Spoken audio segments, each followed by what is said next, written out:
The Canada-U.S. Trade Minister says he's finalizing another meeting with the top American trade official and hopes it will happen in the next 2 weeks. Speaking earlier, Dominic LeBlanc also downplayed a recent warning from U.S. Trade Rep Jameson Greer, who said Canada is falling behind Mexico in the formal review of the CUSMA trade deal. I expect that process to start in due course. Our conversations with the Americans lead me to think that we shouldn't be pessimistic at all about those conversations. And we've also said all along that there will be a bilateral element to these discussions, and there will be also a trilateral element.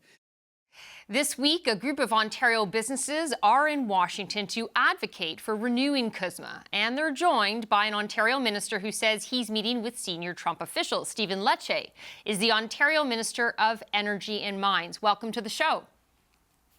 Thanks so much, Karina. So what are these senior Trump officials telling you about what they need from, or what the United States needs from Ontario? You know, today we actually sat down with the U.S. Chamber of Commerce, which is the largest voice and probably the most effective lobby advocacy group in America. And there was an increasing realization every time our government has been down here meeting with them.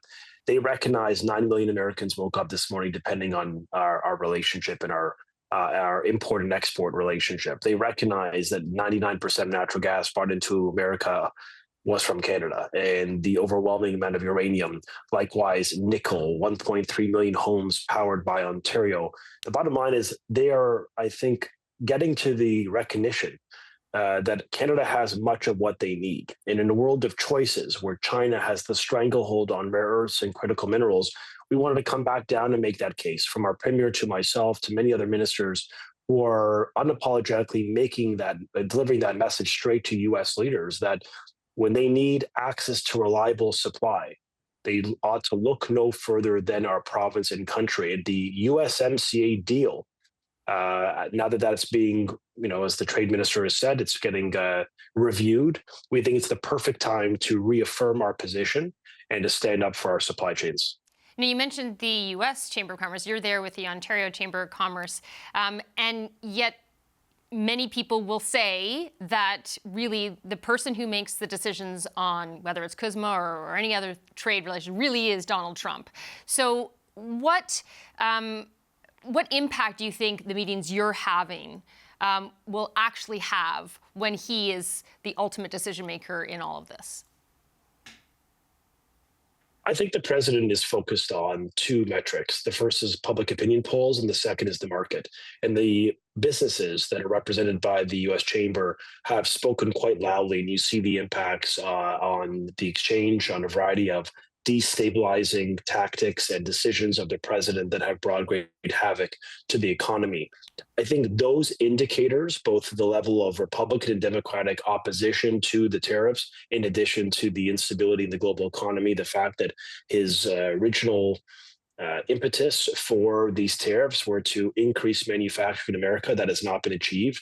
It was to strengthen affordability, and prices have gone up. So I actually believe speaking to American decision makers, particularly American business leaders, are one of the most effective way to get in the head of the president, because he does listen to large enterprises. And so we met with some of the largest in America, where we affirmed to them, we're doing something special, leading the largest nuclear expansion on the continent on time and on budget, building the first small modular reactor in the G7, doing it before America, right here with OPG. And of course, on critical minerals, in the words of one senior congressional office, they asked rhetorically, how are you doing it so fast? I mean, the idea that we're moving with speed, 50% reduction, or permit timeline reduction. So there's a good recognition out there, I think, increasingly, that we are and we will remain the reliable partner that is moving with a great sense of intention to get our ethical resources out of the ground. The question fundamentally is, where do we want to send these resources? And obviously for Ontario, under the Constitution, we are responsible for resources, but we work with the federal government and we want to support them in this effort, because we're all on the same team in this moment to stand up for our country's values and supply chain.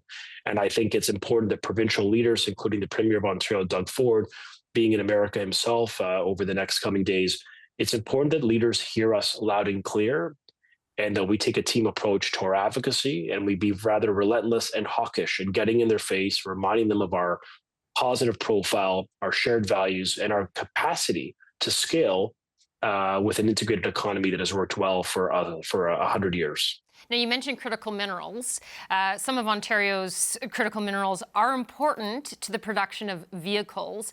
How explicit are you being in terms of using those minerals as leverage in your argument against tariffs? I think the Americans desperately need access to graphite, to cobalt, to chromium. And right now, the Chinese have overwhelming market dominance.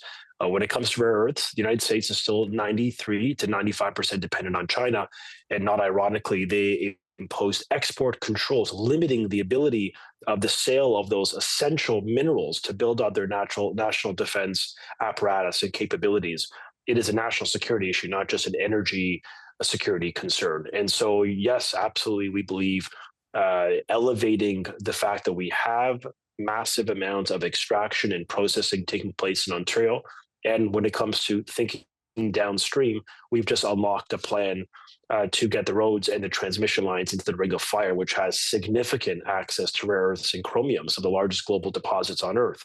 Nickel, high-grade nickel is highly in demand for military applications.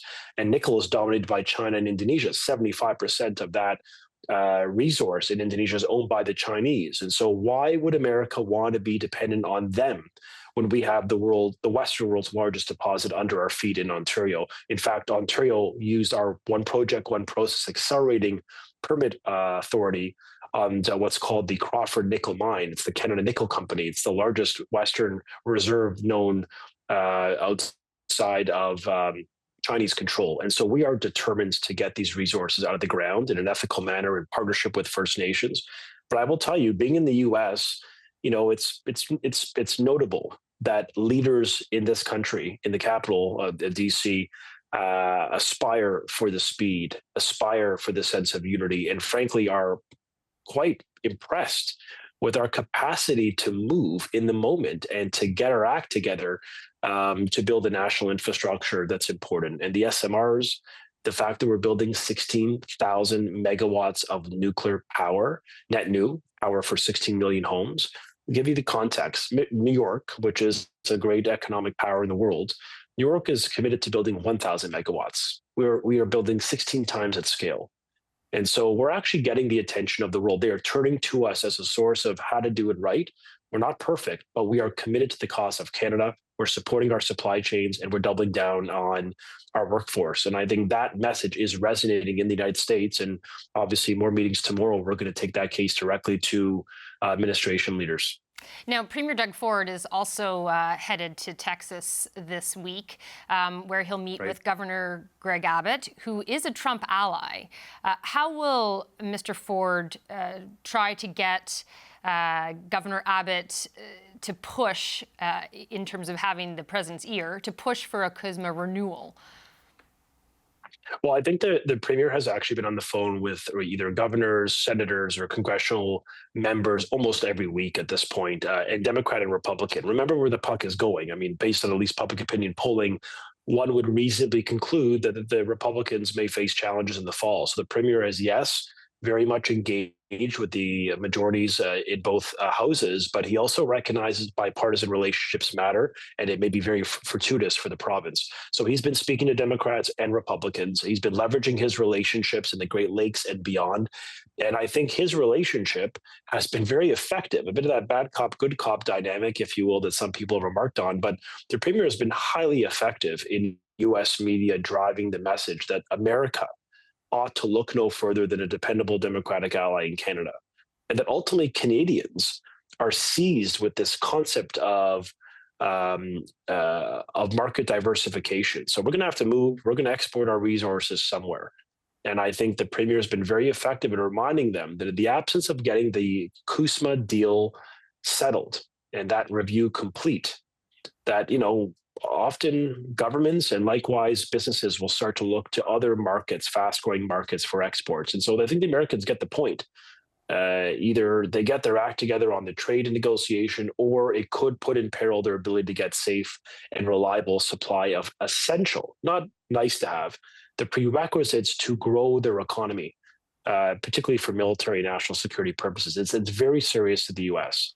And that's why we think we have leverage. And to your earlier question, we think it should be used to help elevate Canada's case and land a deal that protects our workers and grows the Canadian economy. But the one thing that I think did resonate most today is the idea of a continental approach to energy security. Okay. Fortress North America, as our Premier often says. Yes. Okay, thank you very much. We'll have to leave it there. That's Ontario Minister of Energy, Mines, Stephen Lecce.